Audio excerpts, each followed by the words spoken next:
Assalamualaikum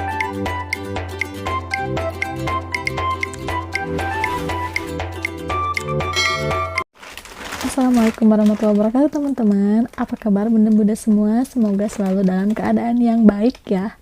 Di video kali ini saya ingin membahas atau sharing kepada bunda-bunda tentang salah satu perkembangan bayi, yaitu merangkak dan duduk. Tentu saja video ini berdasarkan pengalaman aku dalam membesarkan kedua anakku. Mungkin bisa berbeda dengan perkembangan bunda-bunda yang lain. Sebelumnya saya ingin menampilkan dulu tahapan perkembangan bayi pada umumnya. Tahapan perkembangan bayi pada umumnya adalah tengkurap, merangkak, duduk, merambat, lalu berjalan.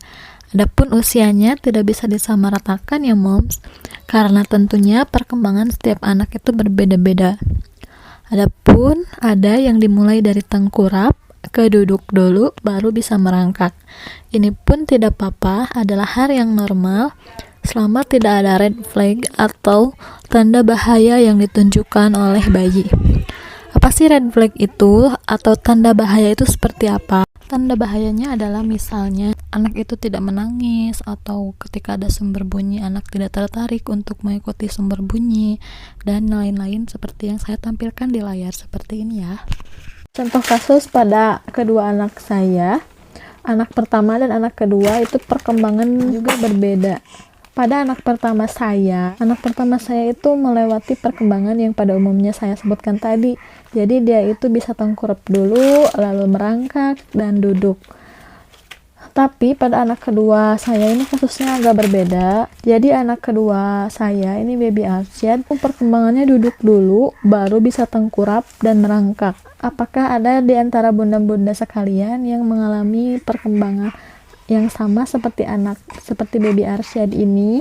Kenapa bisa seperti itu tahapan perkembangannya? Setelah saya ingat-ingat, ternyata memang baby Arsyad ini sering saya dudukkan, atau kalau ada lagi kumpul-kumpul keluarga atau pada aktivitas sehari-hari lagi ngumpul di ruang tamu atau lagi nonton TV, baby Arsyad ini sering dipangku entah oleh saya atau oleh neneknya. Ya itu ya alasan utamanya. Jadi baby Arsyad itu sering didudukkan, entah itu duduk di pangkuan orang tua ataupun saat makan. Jadi baby Arsyad juga sering ditaruh di kursi makan, atau saat dia memainkan sesuatu, dia itu seneng mainnya itu sambil duduk, entah itu duduk di kursi makan ataupun duduk di lantai di karpet gitu. Sampai akhirnya berjalan waktu, kalau tidak salah usia 6 bulan baby Arsyad ini sudah bisa duduk mandiri bunda, sedangkan dia itu belum bisa tengkurap.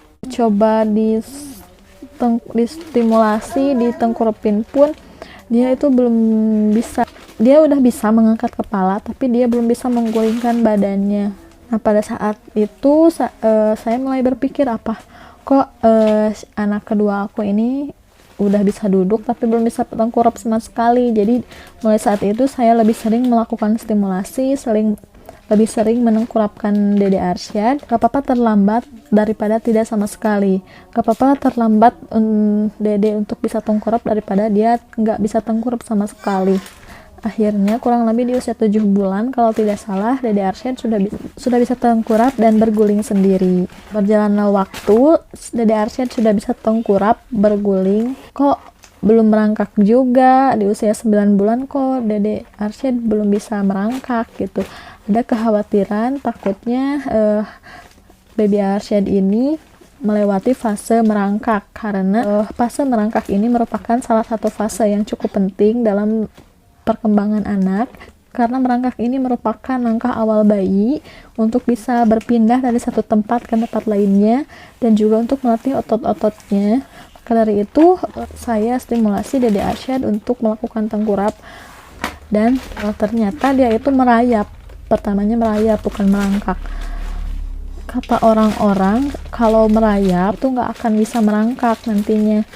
Tapi ternyata setelah berjalannya waktu, ternyata Dede Arsyad alhamdulillah bisa merangkak di usianya itu 9 bulan lebih, mau 10 bulan baru bisa merangkak. Itu pun merangkaknya seperti ini teman-teman. Jadi satu kakinya merangkak dan satu kakinya digusur kalau bahasa Sundanya mah ya.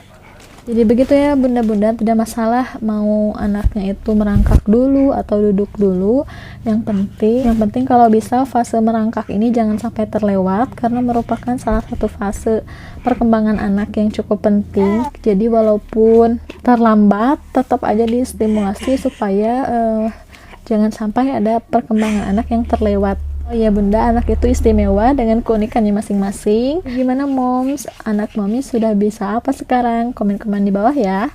Terima kasih yang sudah menonton. Wassalamualaikum warahmatullahi wabarakatuh.